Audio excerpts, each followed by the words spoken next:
How could this have happened here?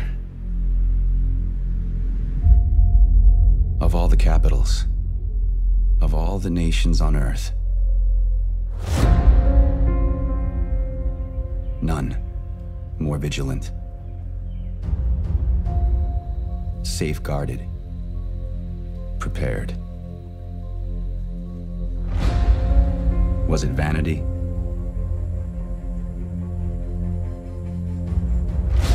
Bad luck? Or something more sinister? One thing is beyond question. This is where we push back. This is our defining moment. If we fail, our nation falls. We are the free world's last line of defense.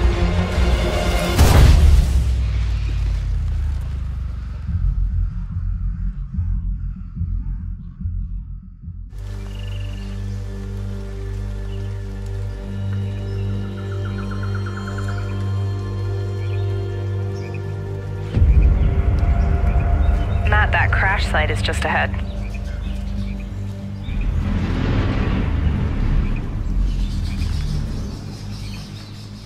Duke, Kit, did you guys hear that? Yeah. Closer this time.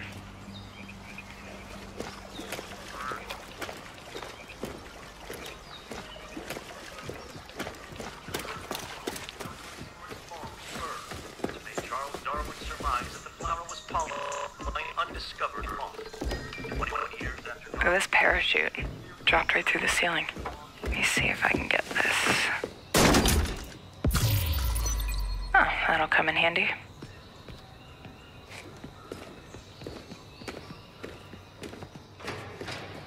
So you guys are coming or what? Yeah.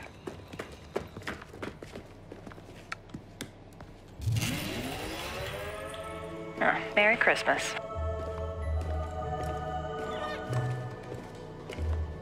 Ah, here's the door.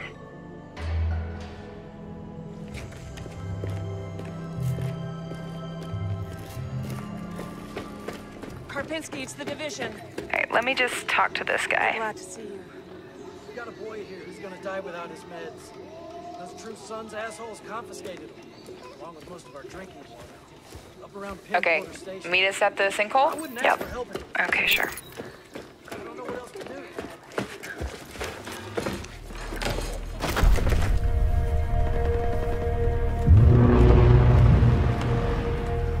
Wow. Okay. Definitely from the capital. You should have a new side mission on the map. Yeah, we're not that far. Okay, do it after the crash site? Sounds good. They're just ahead of us, Matt.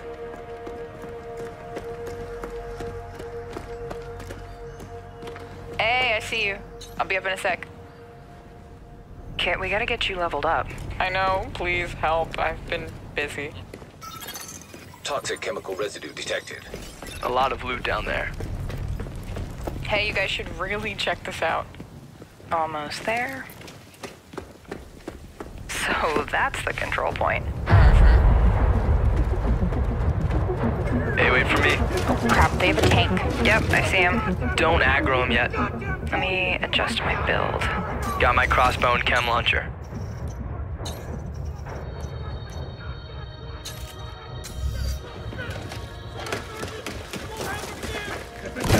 Chem cloud out. Matt, can you flank them and get a clear shot? I'll take that sniper on top. Wait for it. Got her.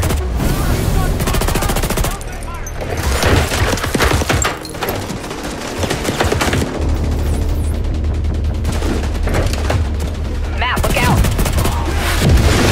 Alright, let me try to get that tank off you.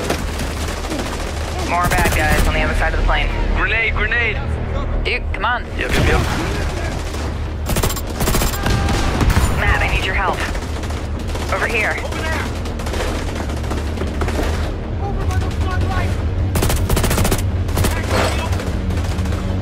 Seeker mine out. Whoa! Oh, I'm stuck. Use a little help.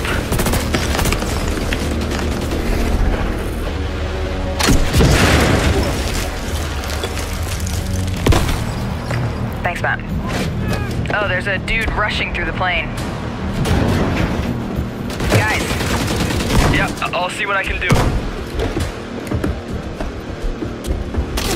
Got him. I'm down. Yeah, hang on, I'll get you. I'll cover you guys. Come on, come on.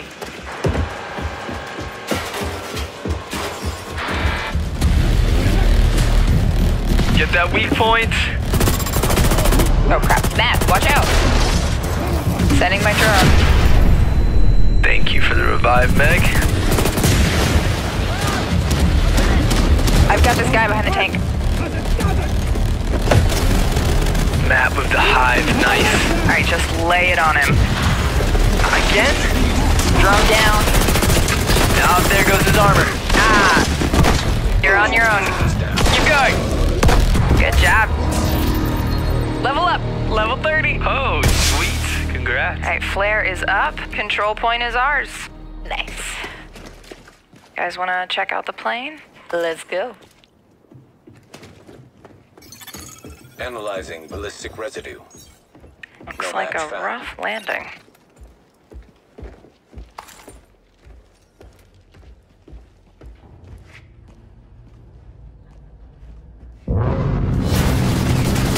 Jesus! Whoa, that's nuts.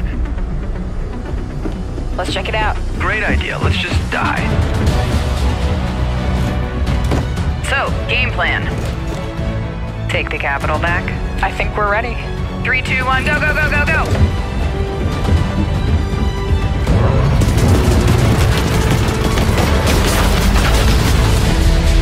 True Sons have this area locked down, but if you can capture their control point, you'll be clearing the way for the settlement to take it over. So this is, the area we just sort of took a look at, but what's going on in this demo? Well, the cool thing about this demo is, this is not some scripted mission, it's not a side mission, it's not a main mission, this is just the open world. This is the living world that we're creating. So the players are just exploring the living world right now, and they come upon a control point, and that's one of these things I was talking about, where that true, the True Sons faction have moved in there to try to lock it down. And if you get in there, you can call civilians to help you and try to take it back. And if you hold that, you're getting resources for the civilians, you're helping them out. And these types of things can just occur throughout the living world, right? They're different every time you play, and we really want to increase the replayability of even this aspect of the game.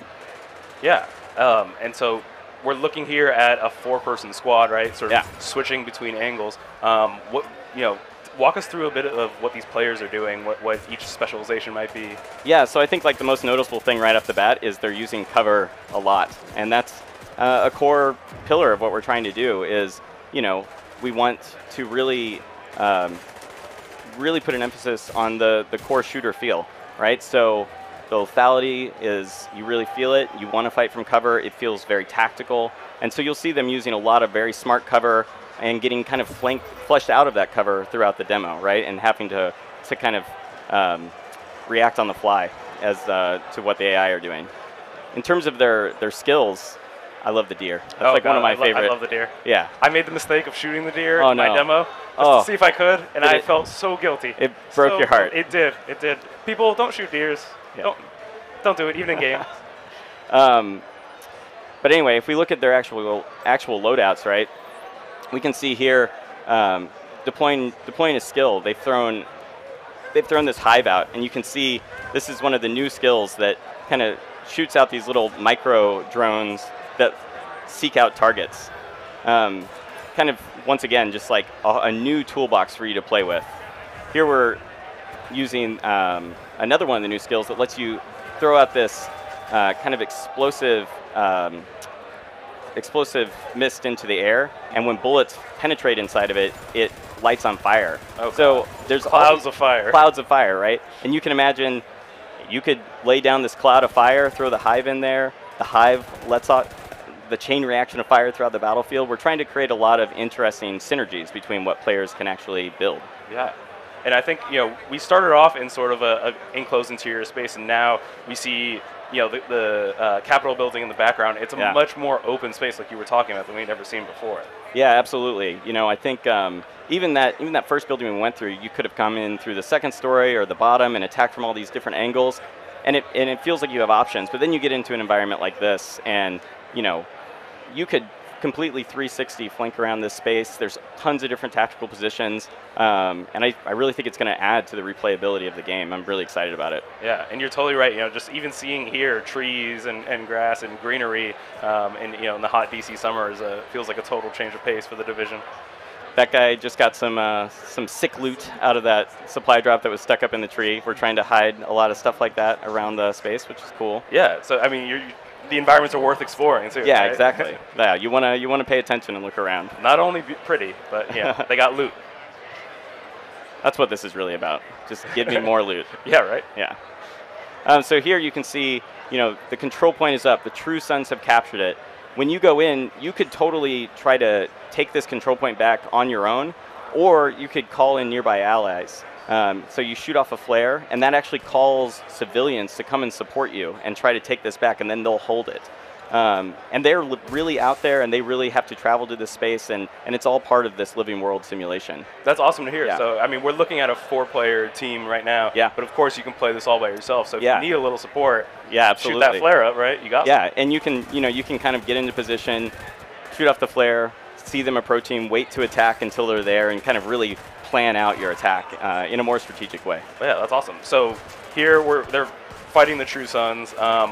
What's important about this point? Why is it a control point?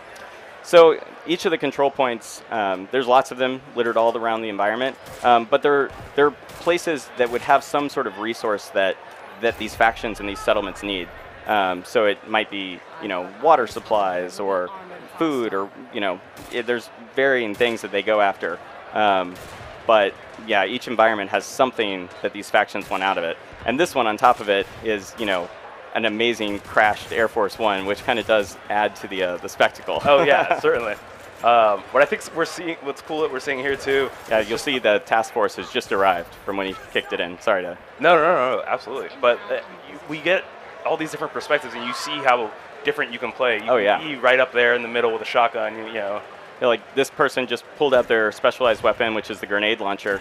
And you actually have to collect special ammo for that. So you'll be collecting special ammo for your weapon as you play, and and then using it at really the right moment, right? So it's these big explosions of power that are super impactful on the battlefield. Yeah, we just saw the drone there as well. Yeah, this person just pulled out their 50 cal sniper rifle. It's pretty meaty. We're jumping right into it. We're going to show live exclusive gameplay of The Division 2. Yeah. I have with me Matthias Carlson, right? Producer. Matthias Carlson, yes. And Christian Panner, game director and producer respectively. How you guys doing? Excellent. Yeah, you super excited? excited. Yeah. Amazing. Well, congrats on the exciting reveal at the Microsoft conference, and obviously the amazing news during the UB conference. Yeah. So today, to our left, we've got Yannick Bonchereau, ComDev on The Division 2, and 3 other devs from the massive development team. They'll be showing a 4-player co-op, tackling a control post. And Yannick will be walking us through a little bit into his strategy. But first of all, I wanted to ask you guys, what are we going to see here? Well, this is, first of all, actually the E3 demo that we're showcasing here at E3. Right? So people can play this at the LAC, at the Ubisoft. If you're in LA and you're going to E3, you can play what they're playing right now. So that's awesome. That's really cool. So this is it's a tiny little slice of the open world in Washington, D.C. in the Division 2, right? And this is actually, they're on their way towards that same crash site that we saw in the E3. Right, the Microsoft brief, yeah. Yeah, the crash of the Air Force One. Except right now, it's tackling at a different entry point than what was shown at the Microsoft conference. Am I right? Exactly, yeah. And so obviously the big reveal was the setting, Washington, D.C., capital city of America. Christian, I want to ask you, what was the reasoning behind that? Can you tell us a bit more? Yes, absolutely. We were very excited to showcase that yesterday in our reveal, and to show more, of course, today. We had multiple options. We investigated multiple options, but for us, Washington, D.C. felt like the natural choice for 2 obvious reasons. One, of course, is the seat of power in U.S., and second, it's also the home of the headquarters of the division. Right, the HQ of the division agents, Absolutely. right? That's awesome. And I can see there is no more snow nor ice. Can you tell us a little more about really the timeline from the division to the division 2? Yes, absolutely. In Washington, D.C., we are now in the middle of the summer, 7 months after the events in New York City. So the summer, the season, allow us to showcase a vibrant city where nature is now taking over the city. It's beautiful. Hey Yannick, can you do just like a pan? Oh, I guess you're in action right now, but just like the pan of the city here. I mean, obviously, it's beautiful in its own way. It's got character. Yannick, why don't you tell us a bit more on how you plan to tackle your playthrough? Try to spread around actually, so we can have a bit of a tactical approach to things and not just like face tank. So that's we'll see how that plays out. I think we should pay extra attention to Yannick. Yes, exactly, and just judge him. Don't no judge pressure. me. I've been judged for my hand wave already earlier. So. Okay, so Matthias and Christian, I played some of the division. I haven't played hundreds of hours like the thousands of players out there. If there was a few things you could say about the Division 2 that new players should know, what would you say? The list is long. I mean, we're very excited, both as gamers at the office and as devs, right? Of all the things we refined, tweaked, and tuned from the Division 1. Everything from the combat to refining the RPG and all that. So there's a lot of that, but also a lot of new things. So I think where they are right now, the open world is one of them.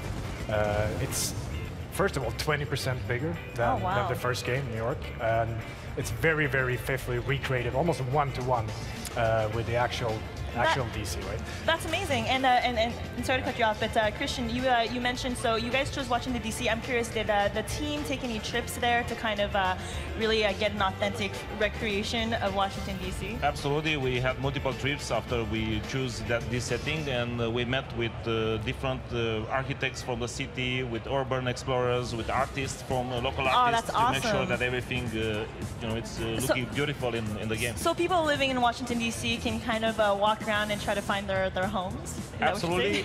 Although this is an interpretation of Washington, our interpretation of Washington DC is going to be a bit more, let's say, with more nature into it. Yeah, absolutely. But then also this open world in the Division 2 is very much alive. We put a lot of love, sweat, and effort into creating this living world system where not just the enemy factions of the world spread out in different areas, right? But also the civilians that you're fighting to help and protect. They're all doing things in the open world dynamically. Oh, that's awesome. So they're acting on needs for resources and goals of what they're trying to achieve, not least to control these key strategic locations like this control point here by the crash site.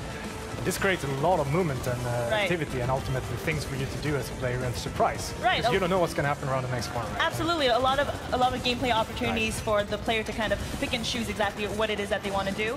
And so right now they have reached the control point. I take it. How you doing there, Yannick? That's fine. We are kinda, we all enter from the same area. Actually, we just try to rush into it, and we are pushing our way through. So far it's fine, but we have the tank coming now, so... Oh, well, good luck with that. Matthias, so what faction are they playing against right now? They're playing against a faction called the True Sons. Nasty people. Nasty people that they should get rid of. Yeah. And so I know another big reveal, big new feature that was mentioned during the Ubisoft conference are the specializations. Right. Can you tell me a little more about that? Specializations is really adds a new extra layer and dimension to endgame, where you've been going on this incredible journey through the game, through the leveling game, the campaign. You've been growing in both power and capability. Right. You've been getting new skills, mods for those skills, weapons and gear, etc. When you get to endgame, you're presented with a choice of how do you really truly want to specialize now. Right. The first choice is the signature weapons that we saw in the conference, right? Right, and I think it's important to note, I think that these specializations, they're not like roles that a player kind of sticks to. They can kind of choose to grow which skill tree, am I right? Absolutely. Each one of them is a progression track in itself. It's not just a signature weapon, and this signature weapon, is important to note, it sits on top of the rest of your toolbox. You're not changing something out, you're gaining more things. Right. And then, very much along the lines of the design philosophy that we have, you're growing capability. So you can progress one specialization all the way, then the next one, and the next one. And then you become the ultimate player. Exactly, you get full flexibility to And you're going to need to become that, because we also announced today that for the first time in a division game, we have raids. Oh yeah, that's right. Absolutely incredible challenges. That's an 8-player co-op, is that absolutely. It's up to 8-player co-op, and you need to be prepared for that. It's going to be very hard to tackle that challenge. That is very cool. Yannick, how are we doing here? Like that. Like Just blowing stuff up with my grenade launcher. Have you been downed yet? So Yannick, you're playing the demolition specialization, am I right? Yes. Can you show us what's signature weapon you've got equipped there? Yeah, I got that. I got that nice grenade launcher here, and so I get to make a lot of very nice explosions. You get to blow shit up. Yeah, like that. And our other massive developers here, I believe, are playing Survivalist and Sharpshooter. Am I right? That's correct. I don't know if we can get the player, the audience, to see the skill set of the other specialists. I believe that's the Sharpshooter. Am I right? That's correct. Yeah. So the demolitionist that Jank is playing has the grenade launcher, which is all about, radius, controlling an area, creating mayhem, flushing enemies out of cover, getting several of them in the blast at the same time, etc. Right? Absolutely. Whereas the sharpshooter has this super powerful sniper rifle, 50 cal, that can penetrate several targets. So you can find your angles and line them up, and this feature that we have very prevalently in Division 2 on the enemy archetypes, the weak points that are associated with the enemy's special abilities. Oh, it's great. You can pop all of those coming in and out of the target. Looks like Yannick actually did it. He captured the control you point. You did it! Congratulations. Yay, congrats! That's surprising. That's awesome. It is surprising. I feel like he didn't do as good during the rehearsals, but I feel like the pressure has cost him to up his game. All right, so if well, I think we're done taking over this control point now. Yannick, why don't you come join us over here? It's really directly fulfilling that fantasy of like, I really want to go in that kind of role, and I want to like grow more and more into it, especially in endgame, and so I think this is going to be something that Division players are going to love. That's awesome. So let's check in with ThinkPan over here. I think she may be trying to tackle the control point in a different way. I mean, and it's something that you can do in the Division, right? You can kind of really tackle any challenge the way that you want with the playstyle that suits you. Right, and so it's important to note that what they're playing here, this is not a mission. Right, this is just one of the many open world activities that you encounter when you're out and about exploring the world. And that's another aspect of DC being a fantastic setting for us. That it's like, for people who haven't been there, it's a very diverse city in terms of its different biomes and districts. We have almost jungle-like nature up around the Potomac, and then these big, wide open spaces of the mall really lends themselves to open area combat like we saw, where we can really think about, okay, how are we going to approach this situation? Right, how to strategize exactly with like your team of co-op players, or I mean, you can go at it alone if you wanted to. You can play everything in the Division, if you so will. That's awesome. I mean, Yannick, I think we've got some questions from the community. We've got a couple questions. We have XX Insa XX who's asking us, is the DZ coming back? Absolutely, we're going to have Dark Zone in the Division 2. It's going to be a revised version of the Dark Zone, and it's going to be ready at launch. Nice. Revised as in nice. As in absolutely fantastic. The best Dark Zone ever. All right. We also have a Session who's asking, when does the beta start, and how to sign up to it? What we try to do with the beta is that as long when we get closer to the launch, we want to be very, very prepared. And so closer to March 15, we're gonna be able to give you more details about how when we're gonna start the actual beta plan. Okay, but you can sign up now. You can sign up now, right? Exactly. thedivision.com/beta. Register now. You're such a pro. You're so good. And so, what kind of presents you guys have at E3 this year? You've got the booth, the Ubisoft booth, where people can play the demo that we're showing right now. And I believe ComDevs have some live streams on the Tuesday and Wednesday as well. Yes, we're going to start our live streams tomorrow. We are going to be streaming for like 2 days, total of like 14 hours of live stream. We're going to be showing more of the demo. We're going to be sitting down with some of you guys, showing people from the team, showing people from the community. We have a lot of things coming. Amazing. And so you mentioned a closed beta. People can register right now. Where is it that they could register? Is there a website? I will say that again. Do your thing. And crossbows, and these really add on top of your other build that you're already creating to kind of just specialize you a little bit more, create interesting group synergies, and also just if you're a solo player, it lets you play the way you want to play. Yeah. Keep customizing. So, I mean, you mentioned that end game first philosophy. Was that really something you took away from the Division 1 of giving players, a lot of things to do even after they finish the main campaign? Oh yeah, I think if you see the type of stuff we continue to add, right, through year 1 and year 2, there were tons of different game modes, there were world expansions, there were Dark Zone expansions, all these things, and it's because the players who play this game are very passionate and they consume content, man, and you just always want to give them more stuff to play. It's awesome. Absolutely. So yeah, we have the sharpshooter specialization up right now. Let's look in a little bit in depth in some of this gear. Yeah, so you can also see here that your normal gear that you're equipping, your 6 major slots, have brands associated with them now. And that adds so much to the game because on top of trying to get a really good set of knee pads, you're trying to combine brands together in interesting ways as well. And it's just, I really think the core loot game is going to be super interesting in this one and in a real evolution. Yeah, that's always what hooked me on the first division. Yeah. You can also see some of the new skills in play here, like there's a support drone that you can actually pop out and it follows you around the battlefield, and it makes you just have an evolved sense of the shade tech from the first game. It feels like heightened. It's really cool. Yeah, no, that's awesome. And so as you mentioned, the sharpshooter comes with the sniper rifle. That's his signature, or his or her signature weapon. What other specializations are there? Yeah, so there's a demolitionist, and they have a rocket launcher. And then there's also a specialization that gives you a crossbow with an exploding tip arrow, which is, the fantasy of it is pretty amazing. But the weapon is just kind of like the centerpiece of the specialization. Just picking your specialization kind of adds to your toolbox. So it really opens up a whole new progression path, even past getting the weapon, which is, that's the front and center thing, but there's a lot of interesting progression inside of the system. So. Yeah, absolutely. So let's jump into the map a little bit and take a look at DC. Yeah, so you can see here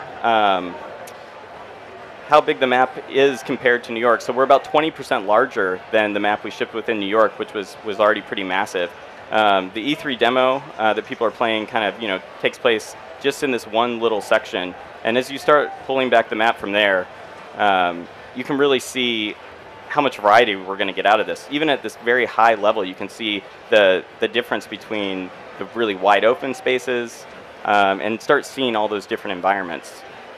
So you can see, up in Georgetown, it's a very suburban feel, and versus, down here where most of the monuments are, like the Capitol that you can see in the background of the demo. Look in Jefferson, Roosevelt Island. Absolutely, yeah. Roosevelt Island really shows off that natural biome we were talking about. Yeah, totally. And I mean, and then even the Air and Space Museum. We're looking at another museum, and I love the amount of realism that it feels like you guys put into this, the believability that this is what DC might look like if something like this happened. Yeah, we wanted to make it feel real. We wanted to make it feel like 7 months had passed. We wanted you to feel the heat of what that city is like in summer when it started to flood and it's a little nasty, right? Yeah. But yeah, in the background here you can see the Gallery of Modern Art, and it's those types of things that, like the Air and Space Museum, right? Like exploring the city and really getting to see these monuments up close and personal, in a way that you would never be able to do in reality. Yeah. what I think shows really well here, and what again the Division 1 did such a good job of, is that environmental storytelling. That you can walk through an area, a neighborhood, and find out what happened. Right? We could see here what exhibition was showing at the Gallery of Modern Art. You know, one really interesting thing is that, you know, the outbreak happened here at Christmas time as well. So we're in the summer, but you still see those remnants of Christmas, like famous Christmas trees that are really up in DC at that time of year are still there, but they're dead and their ornaments are hanging on them, you know? And you get that sense of no one ever cleaned this up, and time passed and nature came out and all of that stuff. Yeah, it's bad enough faux pas leaving your Christmas tree up at New Year's, let alone well into summer. But yeah, that's a really great point. That the outbreak hits all at the same time. What happens when it's 6 months down the line, and you know, how do you deal with that? Take a look at the map overall. So why don't we jump into that? Yeah, cool. So this is the start of the demo that players can play on the show floor. So you can kind of see here, you know, right away, summer, very different kind of environment. You know, you can almost feel the heat. And if I jump into my inventory, you can start seeing some of the changes we made to that nitty-gritty part of the RPG. And the biggest change right off the bat is the specialization weapon, right? When you get... Hold on, I just want to stop you right there. We're still talking a little bit more about DC, showing off some of the more detailed environments. And you know, as you can see here from the stream, you guys put in so much care and depth into this world. I think it's one thing to build DC, it's a whole other thing to ruin it in a way, right? Yeah, well, the whole world is made in layers, right? Like, we start with that base DC, that one-to-one we were talking about, but then you're layering on top of that the story, right? What happened to these environments in the beginning part of the outbreak? What would have they been used for? When you think of the United States, Washington, D.C. pops out as an iconic city with a history, and even almost a symbolism of being pure America. There's so many more environments to explore compared to New York. From nature to governmental sites and that strict, very powerful, brutalist architecture almost, to the suburbs of Georgetown. You know, being able to see far and wide and predict what's in front of you, or being able to have like a truly 360 approach to some open world encounter that you're stumbling upon is very different from navigating the narrow streets of Georgetown. We still remain an open world game with cover-based shooting mechanics, but you can imagine how that is tweaked when you're in a nature biome and your cover maybe is a fallen log of wood or something like that. And also there's going to be, of course, difference in which factions are present where at any given time, and they're vying for control of the city as a whole. The enemies that you'll be facing all have a vision for how the country should be run, whether it's the country or their little fiefdom, you know, a few blocks, that sort of control. The enemy that we're featuring in the E3 demo are called the True Sons. And these are, you know, the bullies that you had at school that used to push people around. They're people who really prey upon the weak. And their vision for the future of the States is one of tyranny, and that has to be stopped. The enemy factions and the civilians, they're out acting with needs and goals and intention, and creating emergent activity and surprise for you as a player. So of course we'll still have safe houses. Those are incredibly useful gameplay-wise, but settlements are key locations. These are the locations where civilians are trying to rebuild. And by helping those civilians, we're going to be able to see a direct impact of your actions on the world.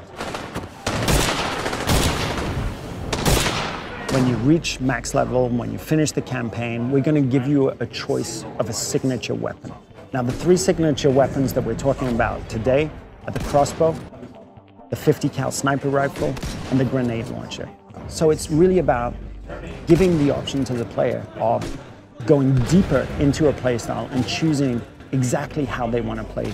Doesn't mean that they're mutually exclusive. You can mix and match. You can choose a 50 cal sniper rifle, unlock some of its advantages, and then decide, okay, I want to go to demolitionist with the grenade launcher and unlock some sort of mods for my skills based on that progression path too. We really want Endgame to be for everyone.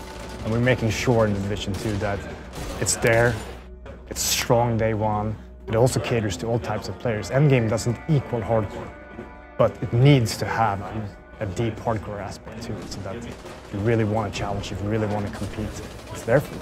Every single activity that we could dream of is only going to be expanded, and you'll have a choice of a huge amount of activities for Endgame. But we have a twist at the end of the campaign, which is a huge hook, narratively and gameplay-wise, that'll, take people by the scruff of the neck and drag them into Endgame. And it's super compelling. And, we revealed today that we're going to have raids for the first time. That's 8-player raids. And those will be the most hardcore of challenges for Endgame. It's very important for us that you get to play as you like. When you're playing the raid as a full 8-man team. That variety of different specializations, but also different builds is going to be, of course, important. Yeah. When the game sings, it's when you're playing with other players who know what they're doing and you can strategize. Just like the first game, the entire story-based campaign can be played only by yourself or in co-op with up to 3 other agents. Absolutely every single activity.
Washington, D.C., the most heavily protected city on Earth.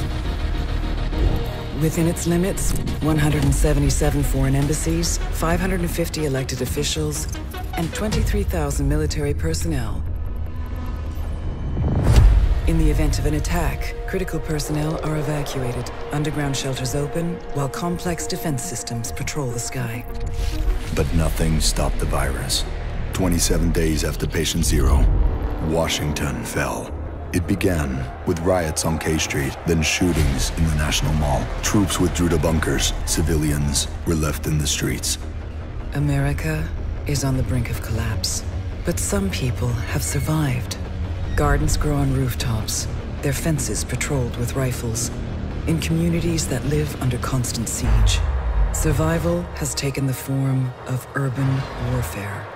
Centuries ago, on this very soil, brother fought brother, spilling blood to forge the United States. History is threatening to repeat itself.